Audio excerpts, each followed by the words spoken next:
अनेक दाम्पत्य गर्भधारणा का आखिरी उपाय करके आईवीएफ की तरफ अपना रुख करते हैं। उनमें से कई लोगों को बार-बार आईवीएफ करने के बाद भी मनचाहे रिजल्ट नहीं मिल पाते। बार-बार आईवीएफ मतलब टेस्ट ट्यूब बेबी की प्रोसीजर करने के बाद भी गर्भधारणा नहीं हो पाती और वो निराश हो जाते हैं।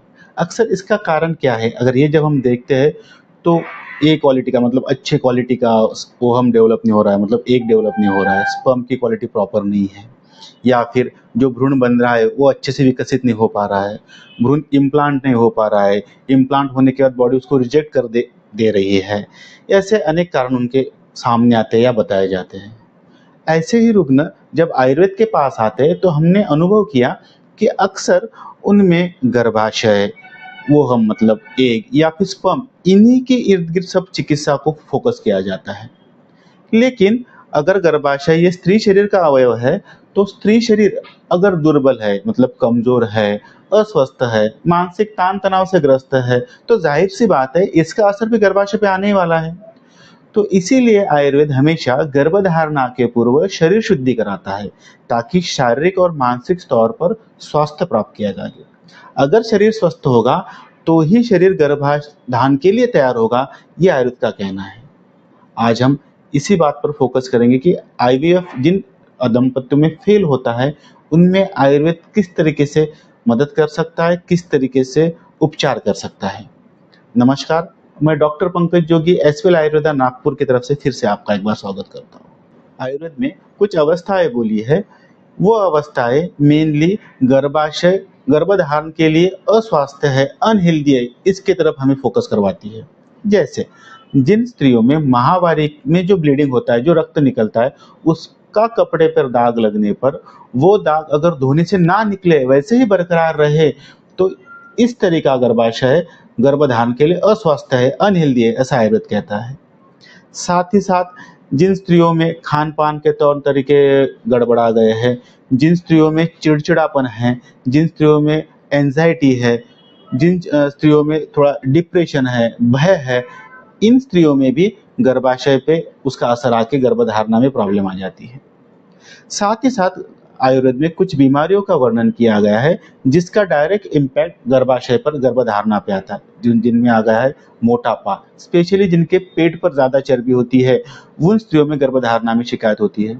साथ ही साथ कॉन्स्टिपेशन, एसिडिटी, पाइल्स, ये जो शिकायत जिन स्त्रियों में है उनको भी गर्भधारणा में शिकायत होती है। आयुर्वेद में एक व्याधि का वर्णन है जिसको ग्रहणी इस नाम से बुलाया जाता है।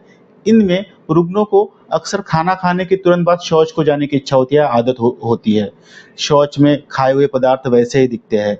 शौच में मतलब स्टूल में चिपचिपा म्यूकस पदार्थ गिरता है। ऐसे रुग्णों में भी गर्भधारण नहीं हो पाता है, गर्भधारण में मुश्किल जाती है, ऐसे आयुर्वेद का सिद्धांत है। इसीलिए आयुर्वेद कहता है कि गर्भधारणा के लिए संपूर्ण शरीर अगर हेल्दी होगा तो ही गर्भधारणा होगी, नहीं तो गर्भधारणा नहीं होगी। ये बात फोकस करने के लिए आयुर्वेद कहता है कि हर गर्भधारणा के पूर्व पंचकर्म द्वारा शरीर शुद्धि आवश्यक है। अब ये पंचकर्म क्या होते हैं? तो आयुर्वेद में शरीर शुद्धि मतलब शरीर में जो बिगड़े हुए वात पित्त कफ है, जिनमें हम बोलचाल की भाषा में टॉक्सिन्स कहते हैं, उनको शरीर से निकालना आवश्यक है। यही टॉक्सिन्स होते हैं जो बीमारी को उत्पन्न करते हैं, बीमारी के बाद उत्पन्न होते हैं और गर्भधारणा में तकलीफ देते हैं। इसमें सबसे पहले पंचकर्म किया जाता है वमन का, जिसमें उल्टी के थ्रू, वोमिटिंग के थ्रू टॉक्सिन्स बाहर निकाले जाते हैं। फिर पंचकर्म किया जाता है विरेचन नाम का, जिसमें लूज मोशन के थ्रू टॉक्सिन्स बाहर निकाले जाते हैं। उसके बाद बस्ती पंचकर्म किया जाता है, जिसमें औषधियुक्त काढ़े या तेल गुद मार्ग से, मल मार्ग से पेट में छोड़े जाते हैं। इन 3 विधियों से शरीर शुद्ध हो जाता है, मतलब जिन टॉक्सिन्स के वजह से, जिन बिगड़े हुए वात पित्त कफ के वजह से गर्भधारणा नहीं हो रही है, उस पर असर आ जाता है। पंचकर्म शुद्धि होने के बाद तुरंत ही रुग्ण को अपने माहवारी में फर्क दिखता है। जैसे हमने बोला था कि दाग लगता है, वो धोने पे नहीं निकलता, दाग निकलना चालू हो जाता है, ब्लीडिंग का कलर बदल जाता है, फ्लो अच्छा आने लगता है, क्लॉट कम हो जाते हैं, ब्लीडिंग के दौरान जो पेट दर्द, पीठ दर्द है वो कम हो जाता है और पेशेंट मानसिक और शारीरिक तौर पर खुद को स्वस्थ महसूस करने लगता है। इसके बाद चांस लेने के पहले, गर्भधान होने के पहले एक उत्तर बस्ती करके पंचकर्म किया जाता है। उस उत्तर बस्ती में गर्भाशय में औषधियाँ छोड़ी जाती है ताकि गर्भाशय को इतना सबल बनाया जाए कि वो गर्भधारणा के साथ गर्भावस्था को भी कंटिन्यू करे। क्योंकि सिर्फ गर्भधारणा मतलब प्रेगनेंसी होना ज़रूरी नहीं है, 9 महीने तक गर्भ का धारण भी गर्भाशय ने करना चाहिए, प्रॉपर पोषण करना चाहिए। गर्भधारणा होने के बाद आयुर्वेद में गर्भ संस्कार करके एक चिकित्सा विधान वर्णित है। आयुर्वेद के सिद्धांतों के अनुसार गर्भस्थ शिशु में विशिष्ट महीने में विशिष्ट अवयव उत्पन्न होते हैं।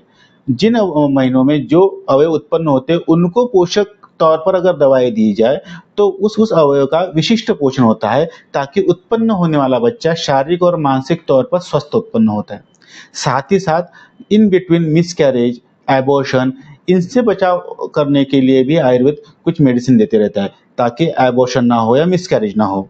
इसलिए आयुर्वेद पंचकर्म के द्वारा शरीर शुद्धि करके सबसे पहले शरीर को गर्भधारणा के योग्य बनाता है ताकि गर्भधारणा भी हो और गर्भ 9 महीने तक या फिर जो योग्य काल है वहाँ तक शरीर गर्भाशय में बरकरार रह सके।